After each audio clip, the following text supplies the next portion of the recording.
Shalom, meus queridos, é uma alegria estar aqui com vocês, essa sala cheia de jovens aqui, e jovens querendo aprender mais do Senhor, jovens que podiam estar fazendo qualquer outra coisa, não é? Mas resolveu estar aqui, aprendendo um pouco mais, e todos nós somos jovens, eu também sou jovem, amém? Até 99 anos é jovem, e glória a Deus por isso. Eu quero começar a falar algumas coisas, para trazer um contexto para a ministração. Quem aqui já escutou um slogan, meu corpo, minhas regras? Já escutaram isso? Eu tenho certeza, né? Isso aí não é uma coisa que está escondido. Mas o que está atrás disso? O que está atrás dessa frase, meu corpo, minhas regras? Que é uma modernidade, que é algo que é para os jovens, que é algo para a atualidade, não é?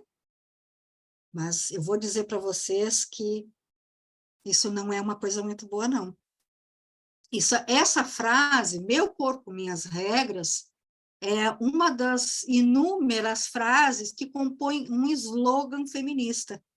Vocês já ouviram falar sobre o feminismo? As feministas, que elas fazem aquelas manifestações, às vezes estão nuas, às vezes pintam o seu corpo e dizem que o corpo delas lhe pertence e elas podem fazer o que elas bem entendem. E isso pode ter entrado nos nossos corações antes de conhecer Jesus, de começar a conhecer, né? Porque a gente não conhece totalmente. Eu achava isso super normal. Eu achava isso tem sentido. Porque o discurso das feministas é atrativo, né? E isso que é dito pelas feministas não é só sobre as mulheres, ataca as meninas, os meninos, os jovens, os homens e as mulheres. E essas justificativas, elas são muito sedutoras. São muito sedutoras para trazer para uma liberdade, para viver uma liberdade. E não engloba só as mulheres.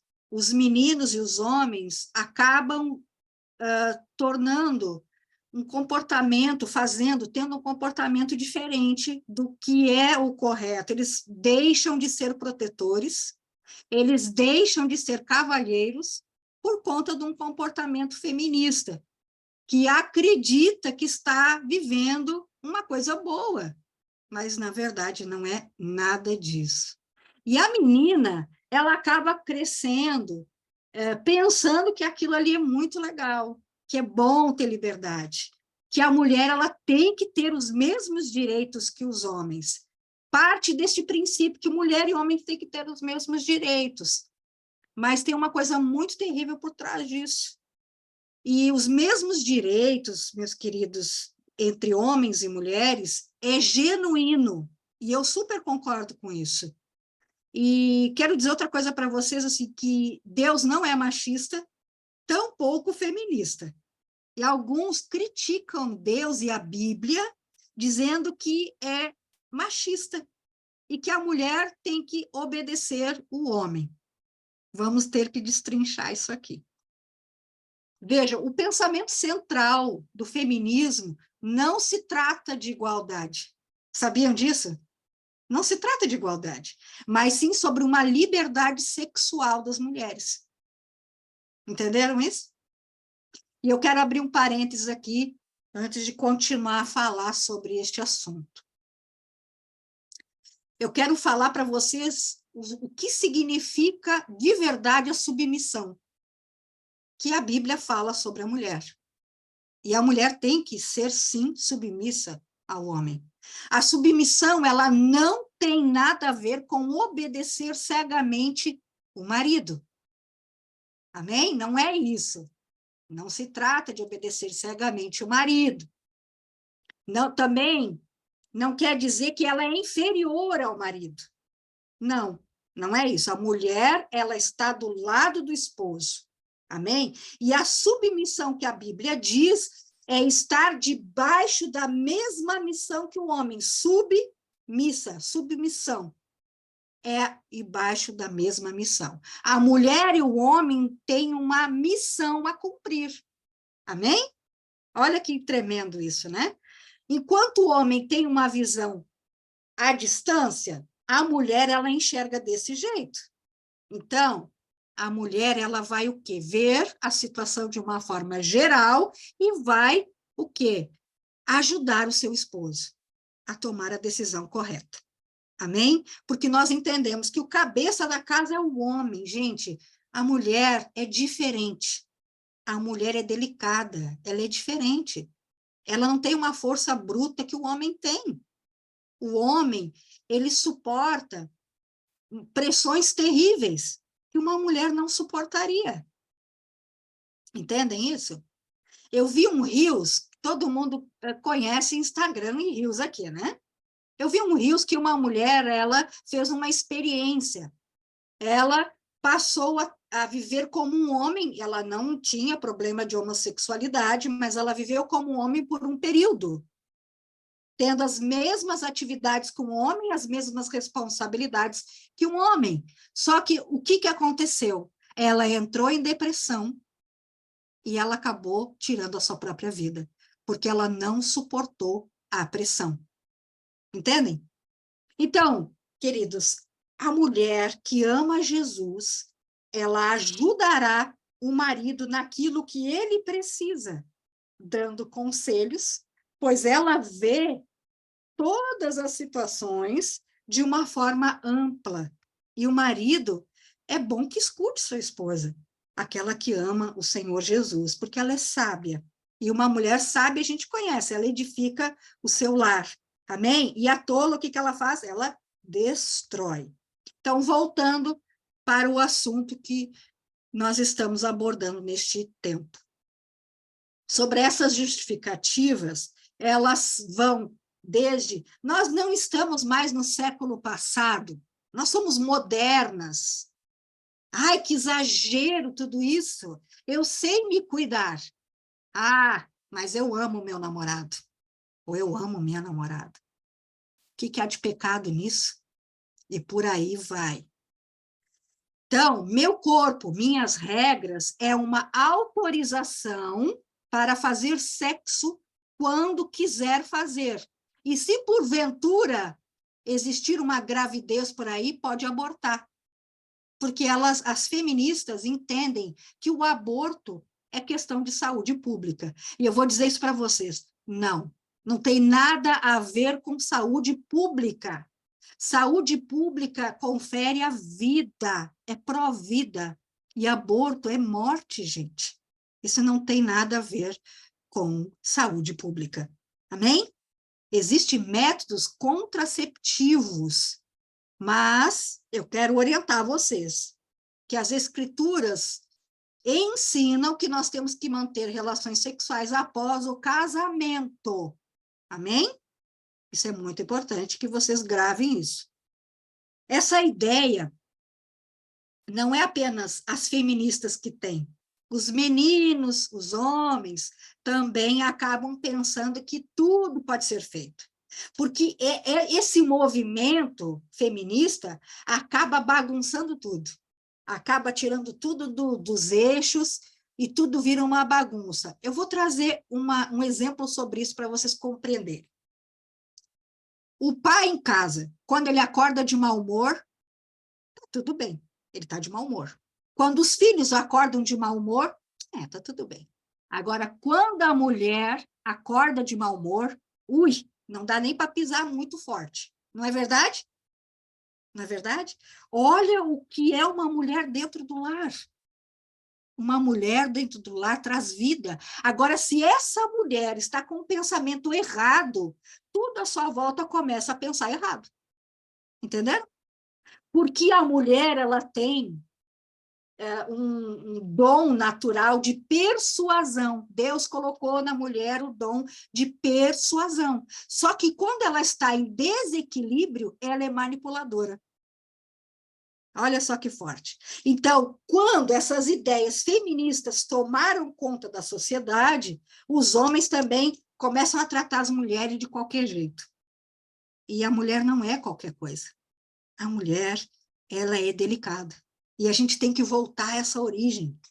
Nós temos que abandonar esses conceitos modernos de feministas. Amém? Eu estou falando até para os meninos, porque isso também entrou na mente deles. Amém? E eu quero fazer uma pergunta para vocês, e vocês meditem sobre isso. Pensem sobre isso. O que vocês pensam acerca do meu corpo, minhas regras?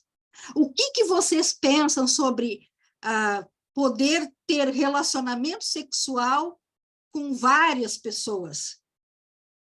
O que vocês pensam sobre isso? Então, para quem não me conhece, o meu nome é Fabiana Padilha, e eu faço parte do Tropa de Elite de Jesus. Amém? Eu gostaria que vocês, por favor, abrissem as escrituras em Gênesis, capítulo 2, e o versículo é o 7. Gênesis, capítulo 2, versículo 7. Amém? E eu vou ler aqui para vocês. Então, formou o Senhor Deus ao homem do pó da terra, e ele soprou nas narinas o fôlego de vida, e o homem passou a ser alma vivente. Ainda na Bíblia, em Atos, no Novo Testamento, Atos, capítulo 17, e o versículo é o 25. Isso, Gênesis 2:7, agora Atos 17, 25. Ele diz assim: nem tampouco é servido por mãos de homens. Preste atenção neste texto. Nem tampouco é servido por mãos de homens, como que necessitando de alguma coisa, pois ele mesmo é quem dá a vida a todos, e a respiração e todas as outras coisas. Está falando de Deus aqui. É Deus que faz. Amém? Isaías, capítulo 42, versículo 5 diz: assim diz Deus o Senhor, que criou os céus e os estendeu, e espraiou a terra e tudo quanto produz, que dá respiração ao povo que nela está, e o espírito aos que andam nela. Olha que tremendo. Deus fez tudo, inclusive nos mantém vivos. Amém? Nós estamos aqui porque Deus permite que estejamos aqui. Então, tem mais outros tantos textos, versículos sobre o Criador, o autor da vida. Deus é o autor da vida. Foi Deus que gerou. Deus é o Pai dos Espíritos. Amém? Mas agora nós podemos começar a pensar sobre de quem é o nosso corpo. Será que o nosso corpo é nossas regras? Será que o nosso corpo é nosso mesmo? O que vocês acham? De quem pertence o nosso corpo? O nosso corpo pertence ao Criador, a Deus.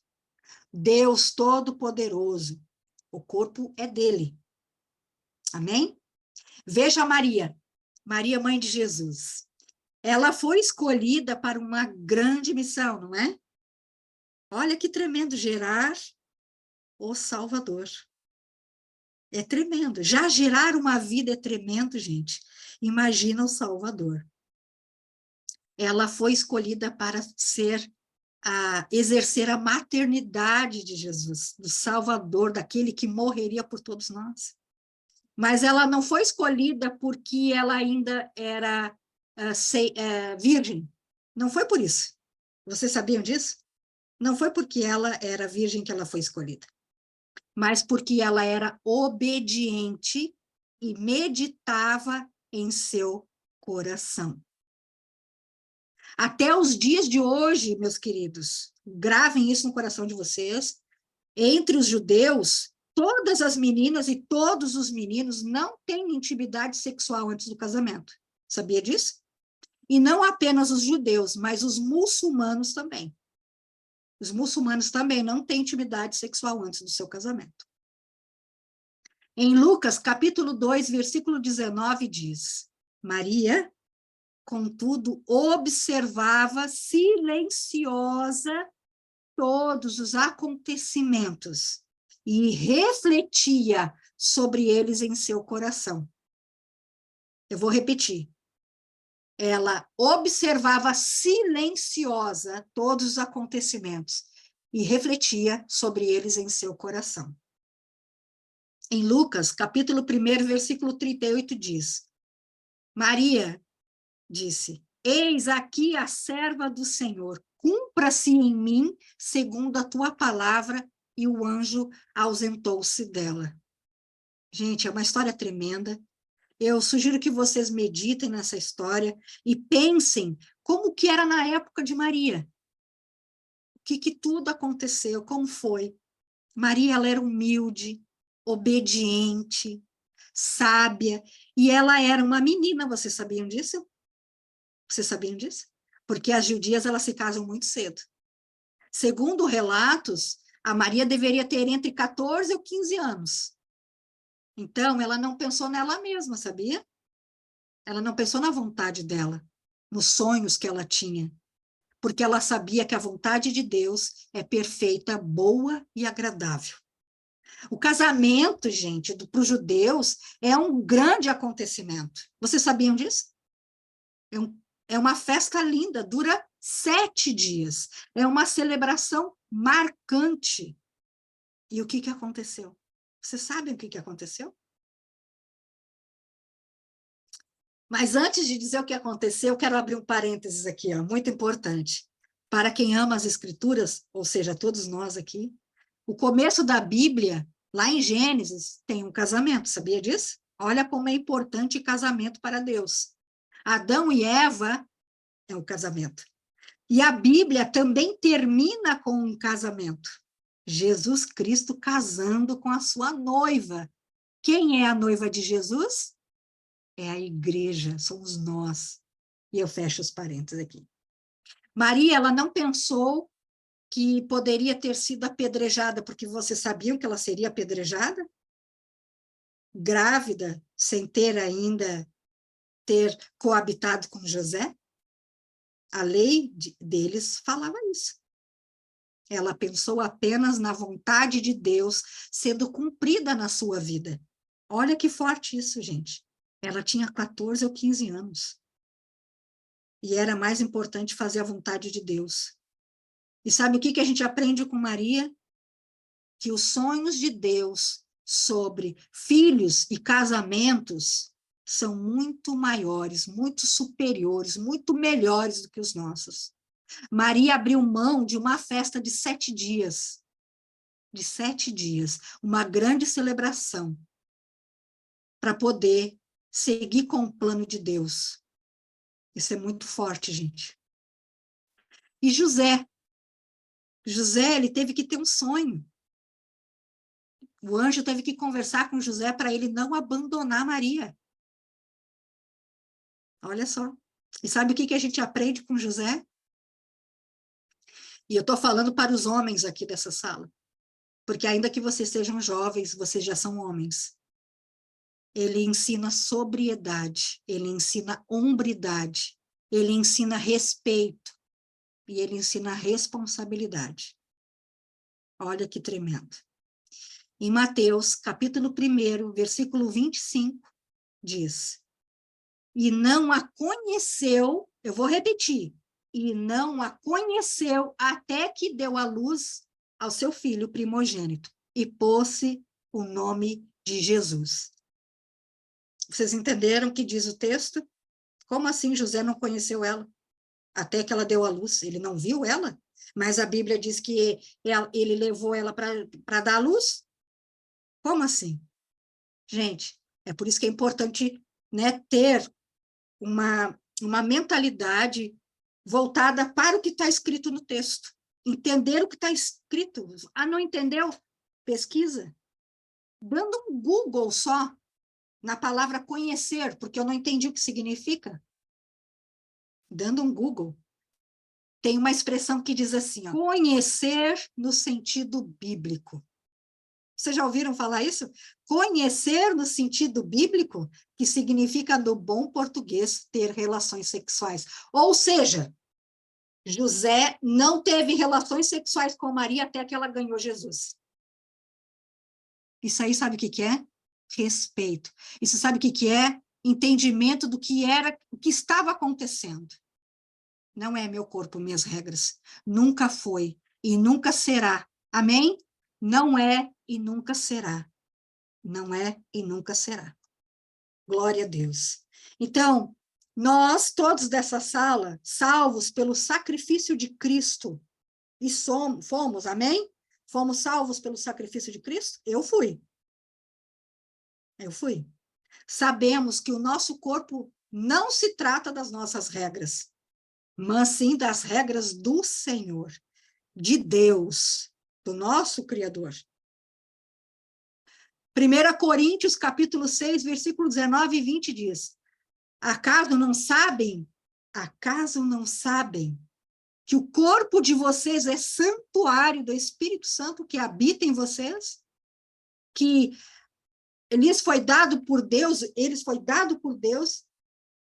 que vocês não são de vocês mesmos? Vocês foram comprados por alto preço. Portanto, glorifiquem a Deus com o seu próprio corpo. Olha que forte esse texto. Eu sugiro que vocês estudem as Escrituras, estudem esses versículos, meditem sobre eles, porque a partir deles vocês poderão até ajudar quem está nesse engano. Amém? O meu corpo, o seu corpo, de fato, não é nosso. É de Deus. Eu pergunto para cada um de vocês aqui. Sabendo disso, que o nosso corpo não é nosso, será que nós podemos fazer qualquer coisa no nosso corpo? Nós podemos praticar a imoralidade sexual? Sabe o que é imoralidade sexual? Fazer sexo antes do casamento. Fornicação. Nós podemos ter intimidade antes do casamento? Nós podemos tocar nas partes íntimas dos nossos namorados ou nossas namoradas antes do casamento? Podemos deixar que toquem nas nossas partes íntimas? Não. Podemos tocar nas nossas partes íntimas para sentirmos prazer? Não. Será que mesmo fazendo isso, sem que ninguém veja, de forma escondida, no banheiro ou no quarto, quando ninguém está vendo, nós podemos fazer? Não. Deus nunca dorme. Deus não pisca os olhos. E Ele está vendo. E se Deus vê, que Ele vê tudo, o Espírito Santo de Deus revela. Está escrito nas Escrituras que nada fica no oculto. Nada. Tudo é revelado. Podemos nos tatuar ou fazer qualquer outra coisa sem consultar Deus? E eu não sou contra a tatuagem. Não sou. Eu não sou contra nada disso. Mas é importante perguntar para Deus. É importante, gente. Pergunte para Deus. Deus é o melhor conselheiro de todos os tempos. Queridos, eu vou falar sobre mim agora. Eu vou cortar o meu cabelo daqui um certo período. Sabe por quê? Porque Deus pediu. Eu tive um combinado com Deus e Ele me deu a data certa para eu cortar o meu cabelo. Sabe por quê? Porque Ele é meu dono. Porque Ele é dono do meu cabelo. Amém? Então, quero falar para vocês, o sexo é para o casamento. Tocar nas partes íntimas é só para o cônjuge, esposo, esposa. Amém? A pornografia, e sabe o que é pornografia, né? Pornografia é ver vídeos de pessoas tendo intimidade sexual. Vai trazer o quê? Pensamentos que desagradam Deus. Sabiam disso? Vocês sabem que é tocar nas suas próprias partes íntimas para sentir prazer, certo? E eu vou falar a palavra, porque se eu não ensinar aqui, a escola ensina. O nome disso é masturbação. Isso não agrada a Deus. Amém? Tudo sobre o nosso corpo físico, nós devemos perguntar ao dono dele, que é Deus. Por exemplo, todo mundo aqui tem celular, certo? Não tem? Quem tem celular? Eu tenho. Todas as pessoas podem usar o celular de vocês?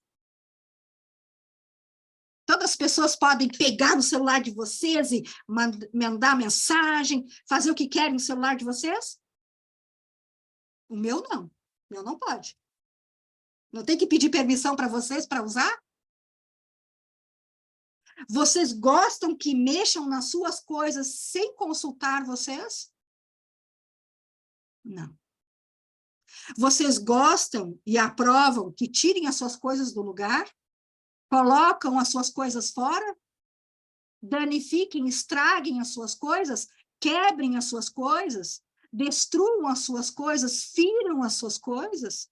Manchem as suas coisas? Escondam as suas coisas? Ou usem as suas coisas para causar algum mal? Vocês gostam? Eu não gosto. E eu já estou encerrando aqui. Então, por quê? Por que nós fazemos isso com o corpo de Deus? Por quê? Amém? Glória a Deus, foi uma palavra difícil, uma palavra pesada, eu senti resistência no início para ministrar essa palavra, mas eu sei que essa palavra trouxe libertação. E glória a Deus. Encerro por aqui. Amém.